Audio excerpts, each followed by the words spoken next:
Eh, di limpak-limpak po yung kinikita ng mga kurakot pala. Billions. And they're stealing, some of them are stealing 1 billion a year, more than. And So- if you're stealing 1 billion a year, you're stealing 2.7 million a day. Wow. And alam mo ba yung dimension ng 1 billion? Kung at 1,000 pesos, that's 5 feet by 5 feet by 4 feet. Na pera. Yes, feet. So parang ganito po, itong kinakaupuan natin ngayon. Tataas. Ganun, Ganyan height niya. karami po yung perang ninanakaw. Or than pa. Dati-rati akala nila kasi millions lang ang ninanakaw. No, it's not. It's in billions. Bilyones po. Dahil sa inflation rate, tumaas din po yung ninanakaw nila. Yeah. Sabi nga ng isang kaibigan ko, sa kaibigan ko lang, alam mo, kuminsan nahiya na ako, Mayor, sabi niya. Itong mga kasamahan ko, hindi na gumagamit ng cash vault eh. Ginagamit na nila room vault, kwarto na. Kwarto kasi na. hindi mag-cash. So, ang gagawin nila, bibili sila ng mamahaling mga condominium unit, 2 to 3, 3 to 4 bedrooms. Tapos yung isang bedroom, ko-convert nila into a room vault.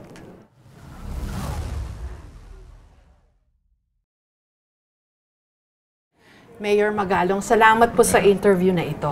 Yes, good afternoon, Jessica. Good afternoon sa ating mga viewers. Pwede po bang malaman, paano nyo ho naisip na bumuo na itong Mayors for Good Governance na movement? Well, nag-umpisa yan nung nagsalita ako sa Philippine National Police sa Camp Crame sometime in July 2023. Pagkatapos noon, after 2 weeks, hindi ko alam na pinost pala ng PNP yung aking video, speech. At doon na, nag-create na ng controversy. Naging viral siya. So, marami na tumatawag at nagsasabi sa akin na huwag mo na ituloy yan. Kasi I challenge Congress noon about good governance.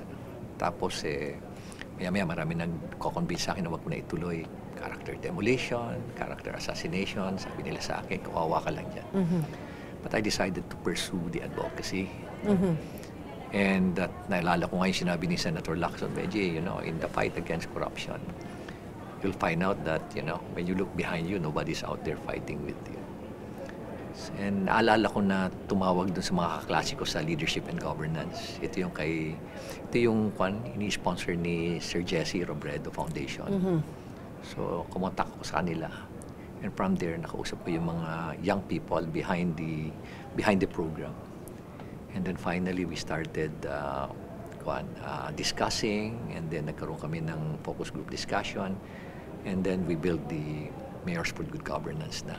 Karoon ng M4GG. Kaya itong logo na to, itong logo na to, creation to ng mga bata, mga young leaders to, Kaya nakakatuwa pa. Tapos after that, nagkaroon kami after just a few weeks, nag-usap na kami na ilo-launch namin. And the first launch was done in UP Diliman. And there were 56 mayors.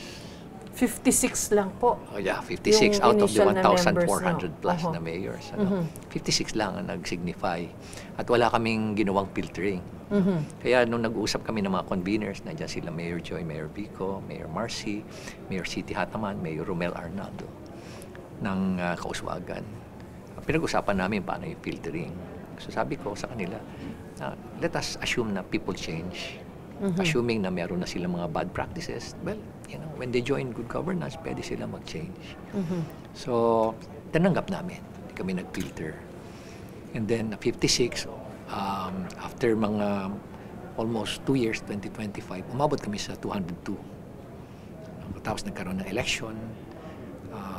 Nagkaroon kami ng elections. Bale, bumaba kami ng 132 kasi marami doon ang hindi na tumakbo. We have 5 of our mayors na naging congressmen. 3 yung naging governors, pero kami 2 naging vice governors. The rest, nag-elevate na sa vice governor, councilor. Yung iba hindi na rin tumakbo, 132. So we defined, we established certain parameters. Tapos kinausap namin yung aming secretariat because we have young people. They did their own workshop. Nagkaroon kami ng workshop din sa Baguio. Then finally, we realized na, 77 na lang pala na iwan. Kung talagang i-compromise siya dun sa dun sa compliance sa parameters. So ngayon, nag-publish kami na we're again open after the election. We're open. And around 80, nagulat nga kami na 80 kaagad ang Ang daming nag-apply. So we're now doing the background check. We're talking to certain people para tumulong sa amin na i-background sila. Meron na rin kami mga na-reject din. So, tuloy-tuloy yung aming filtering at yung background investigation. So, ilan na pong miyembro nyo ngayon, Mayor? Sa ngayon, 77. Parang ang konti. Precisely. Parang ang nawi-weirdan lang po ako Yeah. as a layman na out of the 1,400 mayors sa buong Pilipinas, kukonti lang yung gustong maging miyembro po ng Mayors for Good Governance. So, Yeah. what does that tell you? Paano sinasabi nito? Ayaw nilang maging maayos? Ayaw nilang maging matinong at malinis at tapat Good na question. mamumuno? Ganun, parang ganun ho ba? Good question. Alam mo, sa 202, lumalabas na 11-point-something% lang yan. We're just scratching the surface. Siguro tanong, bakit ayaw mag-join? Maraming factors bakit ayaw mag-join. Pero isang malaking factor is natatakot sila na baka mawalan sila ng tubig sa gripo. Kasi binabantayan din sila. Mawalan ng ng mga- tubig sa sa gripo? gripo. Ano ibig sabihin nun, Mayor? Mawalan sila ng pondo, mawawalan sila ng funding sa mga projects Ganun mo ba nila. sa gobyerno? Pag gusto mong maging tapat at malinis na mamumuno, pwedeng patayan ka ng gripo? Alam mo, nakakalungkot pero yan ang katotohanan. Nakakalungkot pero yan ang katotohanan. Yan na yung sistema. Kaya, kasi nga it's a good governance has become an exception rather than a norm dito sa Pilipinas. But it's such a lonely fight, Mayor, ha? Out Before. of 1,400, wala kayong 200. Yes. Such a lonely fight. Do you feel that? Initially. Pero I went over the words again of Senator Lacson, frustrated. Don't get frustrated. Alam mo ngayon, ang dami naming suporta coming from very reputable na mga organizations from the private sector. From SGB, from the Management Association of the Philippines, even from the American Chamber of Commerce, pati dun sa PCCI, pati mga Rotary Clubs, Lions Club, meron pa yung mga Phoenix, meron pa yung mga People's Managers of the Year. Ang daming sumusuporta sa amin, yung mga young leaders ngayon, dami-rami na. Kaya kung tumitingin ako sa likod, ang dami na rin nakaganon, nakasuporta. At lalo-lalo na ngayon, ito nga dahil dito sa pahayag ni Presidente, yung strongly worded na message niya, mahiya kayo, and then we came up with some comments. Doon na-highlight na lahat. Kaya na naman ako nasama na naman dito. Dati-rati ang pinaglalaban ko lang yung ibang mga projects lang. Na alam ko na talagang meron kami mga nakita mga ebidensya. Paano nyo ho ba na-discover yun, Mayor? Na yung cat's eyes, yung mga pagkainailawan sa kalsada, umiilaw din. Yeah, oo. Paano nyo na-discover yung mga anomalyang yun, yung mga barrier, yung mga anti-erosion na mga net? Paano nyo ho nakita na may anomalya sa procurement po noon? Unang-una, nakikita ko na bakit ang daling bumabagsak. Tapos, humingi ako ng data, information, o kaya documents sa DPWH. Nilalaro ako, pinapaikot ako. Minsan nga, nag-request na ako through the Regional Development Council. Very strong na dapat yun na to compel DPWH to provide me documents, yung mga contracts, gano'n. Pero, ang sabi sa akin ng DPWH, bigyan ka na lang namin ng link. Binuksan namin yung link. Isang linggo na kaming click ng click, kasi wala kami makita doon. So, kinausap ko yung NEDA to conduct a study. Doon namin nabisto na ang tindi pala. Sa bawat square meter pala nung rock netting na yon, iba-ibang klase kasing system May offensive, may passive, may active, passive. Average, about 4,300 lang pala yung square meter na. Meron ng profit yung contractor. Pero lumalabas 25,000 square meters. According to that study ng NEDA, talagang empirical data yon. So, ang laki pala billions yung tinignan namin ngayon. How much money was spent in the Cordillera around, because this has been done in the entire Philippines to 46.6 billion since 2017. Tapos nakausap ko yung isang contractor, sabi niya, sir, pagod na kami, kadi-deliver ng pera sa kanila. Kano ba kinukuha sa iyo? 40%. As in, may kumakausap po sa inyong contractor? Contractor, 40%, sabi niya. Pagod na rin kami So, ang kadi-deliver. collusion, contractor and DPWH, ganun po ba yun? Yeah. Contractor, DPWH. Tapos, tinanong ko sa kanya, sino ba binibigyan mo? pero di siya binanggit sa akin ng mga mambabatas. Tapos tanong ko sa kanya, ilan ba kayong contractor? Ilan ba kayong contractor? Sir, sa grupo namin, 7 kami, pero hindi ako yung contractor. Hindi, sir, kami yung main contractor. Sinong main contractor? Subcontractor lang po kami. Kaya nga, sino siya main contractor? Sila rin po. Yung mga politiko rin. Binanggit niya sa akin. Tapos sabi ko, sinong supplier? Binanggit niya sa akin yung pangalan. Diyan kami bumibili, sir, ng materyales. Sino may-ari nung kumpanya? Sila rin po. Yung politiko rin po. Sila lahat. Yun din ang supplier nitong mga anti-erosion na mga net. Triple whammy na. Yung mga cat's eyes po. Iba na naman yan. Kung naman yan, nagulat din kami kasi marami nang hindi na nagpa-function. Tapos nakita ko, bakit nilagyan ito? Bakit itong lugar na ito hindi nilagyan? Bakit uneven yung mga distansya? And then finally, nagtanong ako, magkano ba yan? May nakuha akong detailed unit price analysis. Lumalabas na 11,720 per piece. So what I did was to get in touch with a supplier na accredited din ng DPWH. Bigyan mo nga ako ng Bigyan mo nga ako ng bigyan mo nga ako ng quotation. Quote mo nga kami, bibili kami. By the way, bigyan mo muna ako ng accreditation papers. Nakita ko, pirmado mismo ni Secretary Gunoan yung accreditation. Okay, sige, bigyan mo ako quotation. Bigyan niya ako quotation. Malabas pa na 1,350 plus 700 na installation plus 246 na tax. Sabi ko, ang mahal-mahal naman installation mo. Hindi ba sandali lang yan? Sino ba nag-install? Kami rin. Magkano talaga installation? 200 lang.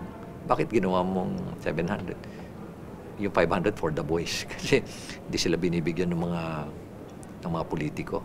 So sabi, kaya pala laki-laki ng porsyento nila. Tapos ganun din yung mga, so 11,720 minus 1,800. So can you just imagine, di ba? 9,900 pala ang bawat piraso ang markup. So ilang millions, million pieces ang binili rito sa buong bansa. Millions and millions of pieces. Tsaka yung ano pa rin ho pala, yung mga barriers, pati yun pinagkakitaan? Yeah, yung barriers naman, actually kami yung unang-unang pinuntahan ng mga Koreano sa amin Kaya nagkaroon kami ng proof of concept doon. Kaya naglagay kami doon wala kaming binabayaran doon. Tapos biglang naging dumami na. Nagtataka ako, dumami na. Tapos only to find out na magkano. Nagulat ako, kumuha ko ng detailed unit price analysis. Tama-tama, meron nag-offer sa akin na detailed unit price analysis. Sabi niya, sir, kung makakakuha ka ng pondo sa taas, 6% sa'yo. Paano ba hatian? Sir, 28% yung ibabalik natin sa taas. 6% sir sa DPWH, 6% sir sa'yo. Ganun ba? Sabi ko, oo. Ilan sir? Pwede. Ito sir, yung may pro forma na sir dito, pirmahan mo na lang sa akin. Kami na sir maglalakad lahat. Kami na naman nag-install. Ganun ba? Okay, sige. Ginawa ko, kinuna ko pa ng picture. Tilagay ko yung pako para merong ebidensya. Tapos dinala yung mga roller sa opisina. Sabi niya, galing ba ito sa Korea? Hindi na sir, sa China namin binibili. Ganun ba? Bigyan mo nga ako kasi tiwala sila sa akin. Bigyan mo ako ng detailed unit price analysis. Binigyan naman niya ako. Nakita ko na 121,330 ang dupa. Sabi ko sa kanya, magkano ang presyo nito? Sir, ganito na lang. Pag ikaw, sir, magpopondo, 40% sa iyo. 40% sa akin. Mga 50,000 yun. Sabi ko, paano kung sabihin ko sa inyo na bawal dito yan? Sabi ko, so, babawasan mo. Tatanggalan mo ng 50,000. Magiging 70,000 na lang yan. Sir, hindi ko po pwedeng gawin. Bakit? Sir, established cost na yan Papagalitan sir ako ng DPWH. Ganon. Sabi ko, sabi ko, magkano ba talaga ang mo dyan? Ang puhunan mo dyan? 30,000? Hindi sir, mas mataas pa. 35,000. Mga bandang ganun sir, 35,000. Okay, sige. Sabi ko, titignan ko. Tapos, naggawa kami ng market survey. Nagtingin-tingin kami sa internet. Lumalabas na yung cost lang noon, mga $255. 121,000 pesos per meter pala. Per meter. Tinignan namin, $255 ang pinakamahal noon. per meter. Sabihin natin, 300 plus tax plus logistics. Sabihin na lang natin mga 20,000. O maski nasabihin na natin 25,000 per meter. My God, should na. Isipin mo yung markup niya, 121,330. Tapos ang masama pa, di ba dapat nilalagay lang yung sukurbada? Para at least protektado kasi dangerous curve, nawalan ng control. Alam mo sa Marcos Highway, pati diretso nilagyan. Pati sa Nagilian Road nilagyan. Pati diretso nilagyan. Hindi pa nagsawa na nilagyan sa kwan. Nilagyan din sa kabila. Diretso. Kaya nakaka-insulto eh. Para mas marami mo sila makukurakot. Precisely. At nakaka-insulto na, sige, lagyan na natin yan. Hindi naman nakakaintindi ang mga Pilipino dyan. Parang ganun na. Nakaka-insulto naman kayo. Mayor, tapos just to jump lang po. Sa construction, ganun din ng mga proyekto. Ganun din. Mayor, kayo rin po yung nagsabi na kung pie chart yung budget para sa isang proyekto ng gobyerno, 30% lang pala yung napupunta sa actual cost. For the execution. And then bawas na dun yung kwan. Kasi average kasi lumalabas ng mga 40 to 45, di ba? Pero wala pa yung profit ng contractor. 40 to 45. So tanggalin mo yung profit ng contractor, sabi mo nag-impose siya ng 15%. 30% na maiwan. Yun yung 30% na gagamitin niya. So ang tanong ko sa kanya, how will you be able to execute it? Diba? Paano ma-ensure na quality yan? Sir, hindi sir. Mapipilitan kaming mag-substandard. Kaya walang bakal yung mga nakikitang proyekto. Yes. Kaya po yung semento napakanipis. Yes, ganun. Then pati yung asphalt overlay, mga roadside opening, road opening. Ganun, yung mga paborito nila lahat na kalamitan nasa ilalim yung talaga magme-measure ka sa ilalim na lupa. Mayor, kung i-reduce lang po natin in simpler terms, sa bawat 100 piso nagagastusin para sa proyekto ng gobyerno pala, 30 pesos lang ang napunta sa construction, sa execution ng proyekto. 8% sa tax. So, meron na insurance is 7%, BAT is 7% and 1% is bond.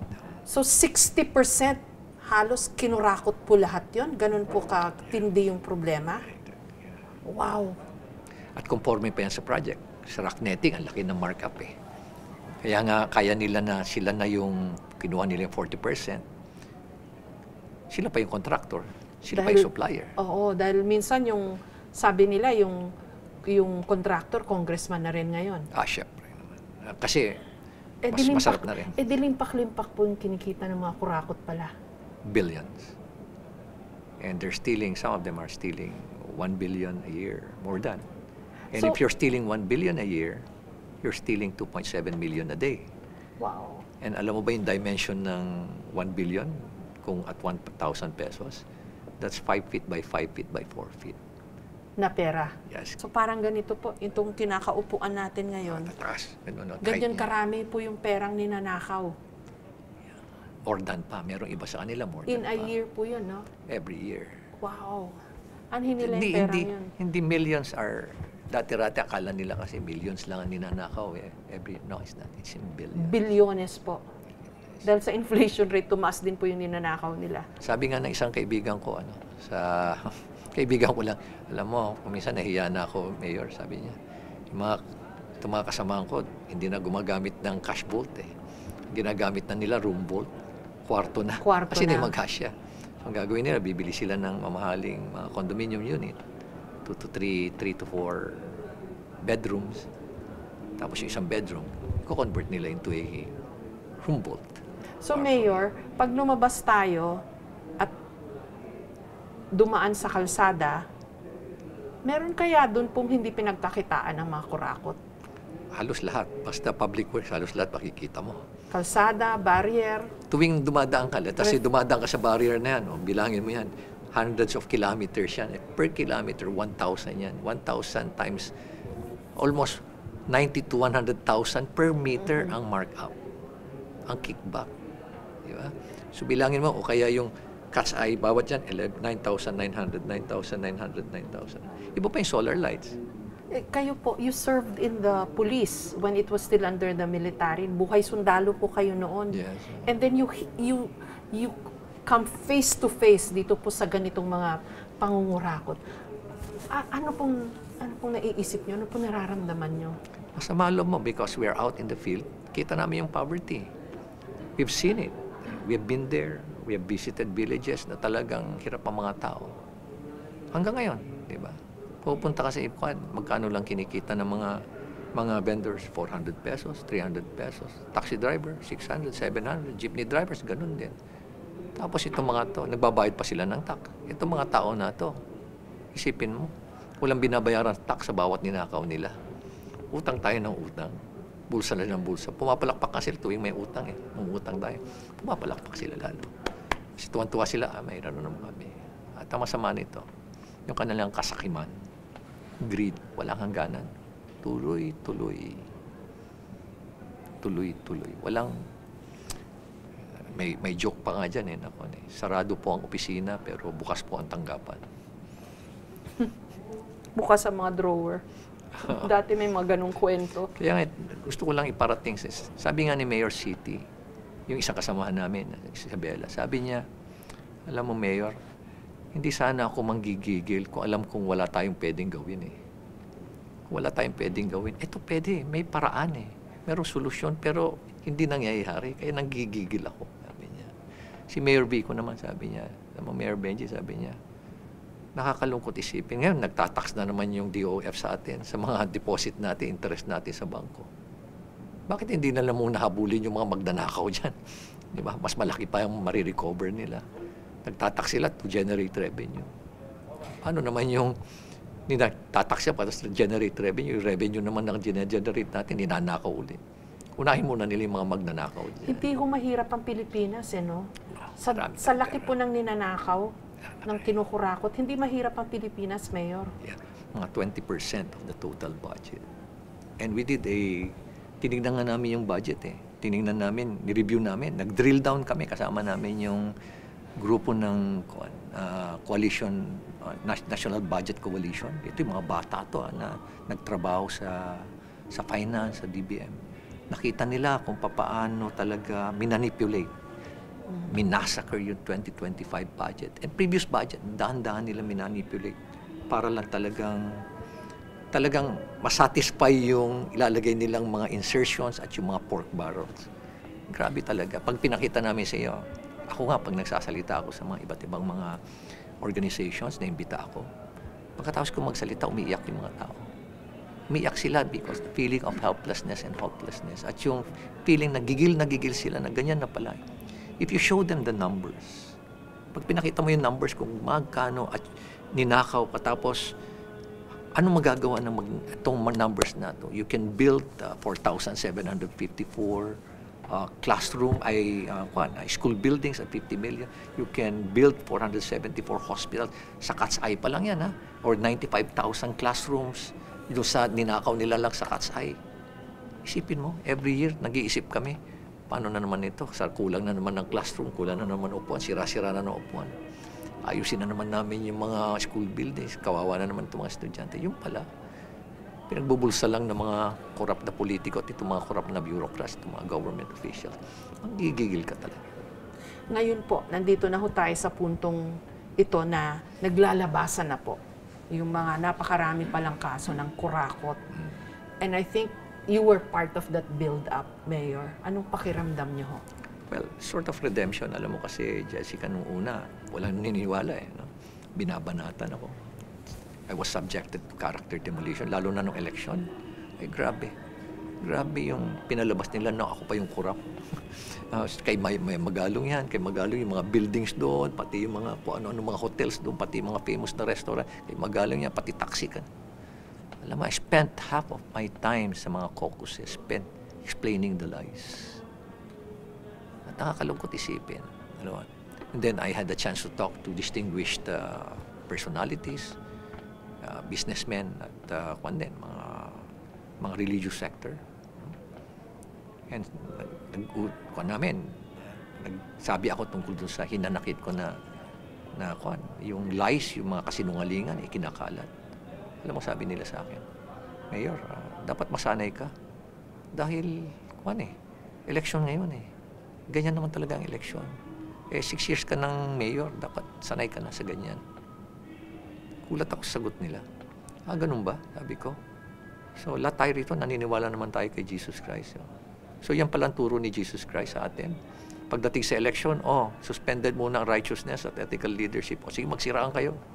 Pagkatapos ng election, resume na uli natin. Tama na, resume uli natin. Yan man tinuro sa atin. Kaya hindi na sila umimik sa akin. Kulang na lang sabihin ko, nabili kayo. Hanggang saan po kaya madadala itong laban na ito, Mayor? Well, mabigat na laban ito. It's challenging, extremely challenging, and at the same time, dangerous as well. Of course, I fear for the safety of my family. Not so much sa akin. Galing naman tayo sa ganyan, sa gera. No? I've been subjected to a lot of threats. Pero yung family ko nasasakay. Alam mo ba na, Juan, kung minsan natatawa nga ako na, parang di ba pag sumakay ka sa aeroplano, bigla ka magsasabi na, yung stewardess, sabi niya, you have to buckle up, ito yung procedure, di ba? Pati pag-wear ng mask, pati yung Juan. Ganun din ako. Pag sumakay yung misis ko, Mami, pag may putok diyan, nandito yung vest ko, itakip mo agad, tatakip ko sa iyo yan. Daddy naman, bakit naman ganyan sinasabi mo? Natatakot po kayo for your life dahil dito sa mga naisiwalat nyo na? For the life of members of my family. At syempre, yung security ko, syempre, pati yung driver ko. Ganun lang kami, simple lang kami. Wala naman akong lead car, wala naman akong tail car, wala naman akong security na very... we just live a simple life. Talaga. Mayor, may isang tanong lang po ako. This has been going on for the longest time. Second term nyo na ho ba? O third term nyo na po as mayor. Kailan nyo lang ho na-discover ito? Why parang recently lang ho kayo nariringgan ng medyo matitindi ng mga disclosures? Bakit ho hindi from the start? 2023. No, nagsasalita na ako noong 2019, 2020. Even during the pandemic, pag naimbita ako sa mga small gatherings, nagsasalita na ako. In fact, 2022, nung nag-open up nga kami ng economy sa Baguio, kasi dami nang pumunta doon. Sasalita na ako sa mga Lions, sa mga Rotary Club. Nagsasalita na ako dyan. So matagal na ho pala? Itong laban na ito matagal na. But you needed this organization po siguro to institutionalize the fight? Ganun po ba? Kailangan. Kailangan meron kang... It's alliance building, coalition building. At we're hoping na yung mayors for good governance, sa sector lang yan, mga mayors lang. Magka-create din ng governors for good governance. Meron din farmers for good governance, youth for good governance, at meron din mga subsector yan. Meron din sanang, media for good governance, or meron din sanang, meron din clergies for good governance ngayon, nagbubuo sila, no? So hopefully this is going to be a movement that will continue. Basically a movement. And then hopefully, if we will be able to create the critical mass, then we can probably consolidate and then come up with the F4GG, Filipinos for Good Governance. Yun na yun. Malakas na kami na i-demand na magpakabuti na kayo, magpakatino na kayo. Doon po sa mga napapagod na maging Pilipino, doon po sa mga nagugutom, doon sa mga nagkakasakit, sa mga hirap na hirap sa buhay, lumalaban naman ng patas pero hindi nagbabago po yung buhay nila. Tapos, merong ganitong mga naisisiwalat nyo po ngayon at saka yung iba rin pong nagbubuking na ng mga kurakot. Ano po kayang gusto nyong sabihin sa kanila? Well, gusto ko lang sabihin sa kanila na walang short-term solution dito sa fight against corruption. There's only a long-term solution. And that is, we're going to start it with the young people. Educate them, educate the voters. Because at the end of the day, yung good governance and in this fight against corruption, it always starts with choosing the right leaders. Dapat matuto ng Pilipino na mamili ng tamang leaders. Kasalanan din natin na pinakitaan lang tayo ng pera. Nakalimutan na natin lahat yung kasalanan ng politiko. Sa totoo lang, you cannot blame just simply the other side. We also have to blame ourselves. Kaya nga, in the same manner na kami rin sa kaming mga politiko rin, nagkulang din kami. Diba? Marami kami hindi nagsasalita sa amin kasi nakikinabang kami. Kaya nga lagi kong binabanggit yung MAP. Diba? MAP. Kaya tulad yung tinanong mo sa akin, bakit ko konti lang ang nag-participate o kaya sumasama sa movement. Maraming matituno na hindi makasama sa movement because of several factors. Pero marami rin na ayaw sumama sa amin dahil because of the MAP. Masarap ang posisyon, masarap ang power, at higit sa lahat, masarap ang pera. Sakit. Sakit pakinggan, Mayor. Oo. May talab pa ho kaya ang lahat ng ito dun sa mga kurakot to the bone, to their core? Yung mga nagagawa nilang, parang ang hirap po kasi isipin na sa isang bansang katulad ng Pilipinas, ang daming nagugutom, ang daming nagkakasakit, ang daming hirap na hirap. May mga kurakot ng limpak-limpak na bilyones, trilyones pa siguro. Bakit kaya, Mayor? Ba't may ganon? Alam mo kasi meron kasing phenomenon sa human behavior.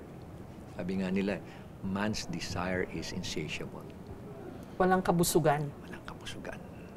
Walang kabusugan. At mukhang ganun na yung nangyari. Kasi, bakit? Kasi tayo rin we don't speak up The Filipino people just simply opt to be silent. We chose to be silent. Kaya ito naman, dahil tuwang-tuwa naman, yan ang sandata nila ngayon. Tahimik lang sila. Okay lang, bulsa tayo ng bulsa, tahimik sila. Abutan lang natin sila ng pera. Gawin natin magastos ang eleksyon para wala nang ibang makapasok pa uli. Gawin natin dynasty. Sige, tayo-tayo lang. Pakinabangan na lang natin. Pabayaan mo na lang sila. Eleksyon na naman. Gawa tayo ng akap uli. Massacre na naman natin yung budget. Wala na yung moral value. Nawala na lahat. Ang kasakiman ay unli. Unlimited. Walang hanggan. Yes. You said the right words, Jessica. May pag-asa po ba tayo? Meron pa naman. Meron pa naman. Ako naman, lalo-lalo na nito, In fairness to the President, he was also a catalyst, di ba? Inumpisa niya yung mahiya kayo. And now, ako naman, I believe committed naman siya. Very committed siya, very determined siya ngayon sa ginagawa niya. Because ako mismo, mayroon naman akong mga personal knowledge kung ano yung mga ginagawa niya ngayon. Kaya very hopeful naman ako na may mangyayari dito. I hope na yung end game nito is eventually someone going to jail to teach everyone a lesson, especially itong mga corrupt politicians. As politicians, na it's about time na talagang embrace namin yung real essence of public service. At tama na. Mahiya na po tayo. Busog na kayo. Wala na kayong mapaglagyan ng mga ninakaw nyo. Mayor, thank you. Salamat.